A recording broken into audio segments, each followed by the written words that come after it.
Hello and welcome. এখন আমরা হার্টলে স্পন্দকের চিত্রসহ কার্যপ্রণালী পড়ব। তো এখানে আমাদের একটি হার্টলে স্পন্দক বর্তনী আমরা দেখতে পাচ্ছি। এই হার্টলে স্পন্দক বর্তনী আমাদের সাইনঅ্যাপ তৈরিতে ব্যবহৃত হয়, অর্থাৎ আমরা দিক পরিবর্তী প্রবাহ উৎপন্ন করতে ব্যবহৃত হয়। এখানে আমরা দুটি অংশ দেখতে পাবো, অর্থাৎ একটি হচ্ছে আমাদের ট্যাঙ্ক সার্কিট, যেখানে L1 L2 আবেশক ও C ক্যাপাসিটর থাকে, এবং অন্যটি হচ্ছে আমাদের একটি ট্রানজিস্টর।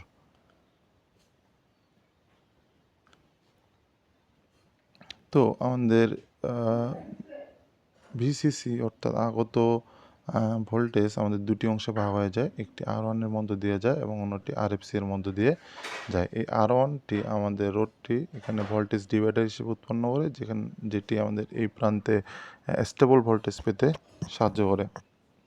এবং এখানে আসে আপাতত তড়িৎ প্রবাহটি আবার দুটি অংশে ভাগ হয়ে যায়, একটি আমাদের আইবি অর্থাৎ বেস কারেন্ট হিসেবে প্রবেশ করে, অন্যটি R2 এর মধ্য দিয়ে আমাদের ভূমিতে চলে যায়।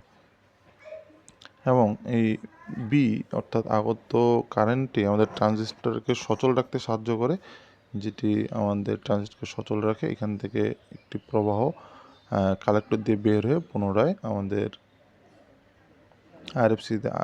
আরএফসি থেকে আগত প্রবাহের সাথে মিলে যায়, এবং এই প্রবাহটুকু সি ডাবল প্রাইমের মধ্য দিয়ে অর্থাৎ ধারকের মধ্য দিয়ে আমাদের গিয়ে ট্যাঙ্ক বর্তনীর ধারকটিকে চার্জিত করে।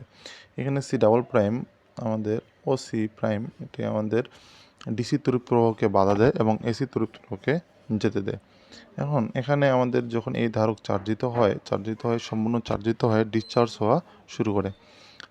ধারকটি যখন ডিসচার্জ হয় তখন আমাদের এই ধরনের আমরা একটা গ্রাফ পাই বা লেখ পাবো, যেটা আমরা হয়তো বা জানি।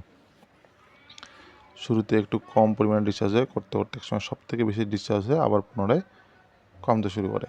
এই ধারকটুকুও ডিসচার্জ হয়ে আমাদের L2 এর ভিতর আবিষ্ট হতে শুরু করে। এই L2 এবং L1 আমাদের পরস্পর মিউচুয়াল কন্ডাক্টেন্সের কারণে L2 এর জন্য L1 এ একটি আবিষ্ট ভোল্টেজ উৎপন্ন হওয়া শুরু করে, এবং এই L2 এবং L1 এর দিক সম্পূর্ণ বিপরীতমুখী হয়। অর্থাৎ L2 জন্য L1 এ যে আবিষ্ট ভোল্টেজ উৎপন্ন হয় তার দিক হবে সম্পূর্ণ বিপরীত, অর্থাৎ এর দশাকে 180 ডিগ্রি উল্টিয়ে দেয়। এখন L1 থেকে এই প্রবাহ আমাদের সি প্রাইম ধারকের মধ্য দিয়ে বেসে প্রবেশ করে। এখন এই বেস বা ট্রানজিস্টর আবার এই প্রবাহকে সম্পূর্ণ 180 ডিগ্রি আবার ঘুরে দেয়, ফলে 180 এবং এখানে 180 মোট 360 ডিগ্রি, অর্থাৎ সমদশায় আমাদের এগুলা কম্পাঙ্কগুলো মিলিত হয়। তো এখানে আমাদের বেস এবং এখান থেকে সোর্স থেকে আগত উচ্চ ভোল্টেজকে এই বেস বা ট্রানজিস্টর মিলিয়ে কালেক্টর দিয়ে বের করে দেয়। ফলে আমরা কালেক্টরে একটি উচ্চ কম্পাঙ্ক বিশিষ্ট বা বলতে পারি যে উচ্চ ভোল্টেজ বিশিষ্ট একটি তড়িৎ পাই। যেই তড়িৎ RFC অর্থাৎ রেডিও ফ্রিকোয়েন্সির চোখ, এটা আমাদের ব্যাটারিতে যেতে দেয় না, ফলে আমাদের ব্যাটারি সুরক্ষিত থাকে, এবং অপর অংশটি আমাদের সি ডাবল প্রাইমের মধ্য দিয়ে আউটপুটে যায়, এবং এর একটি অংশ পুনরায় আমাদের যে ধারক এটাকে চার্জিত করে, পুনরায় এই ধারক চার্জিত হয়ে ডিসচার্জ হওয়া শুরু করে, এবং আগের ক্রমান্বয়ে ঘটনা ঘটতে থাকে। এবং এমিটার থেকে যে প্রবাহটুকু বের হয় সেটা আমাদের RE এর মধ্য দিয়ে ভূমিতে চলে যায়। এখন এই RE আমাদের হচ্ছে এমিটার রোধ, এমিটার রেজিস্ট্যান্স, যেটা আমাদের ট্রানজিস্টরকে উত্তপ্ত হতে দেয় না, অর্থাৎ ট্রানজিস্টরের যে উচ্চ প্রবাহটা আছে সেটা এই রোধের ভিতর দিয়ে ভূমিতে চলে যায়।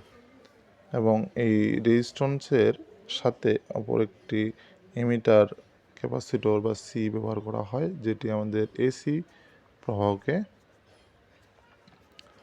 ভূমিতে নিয়ে যায়।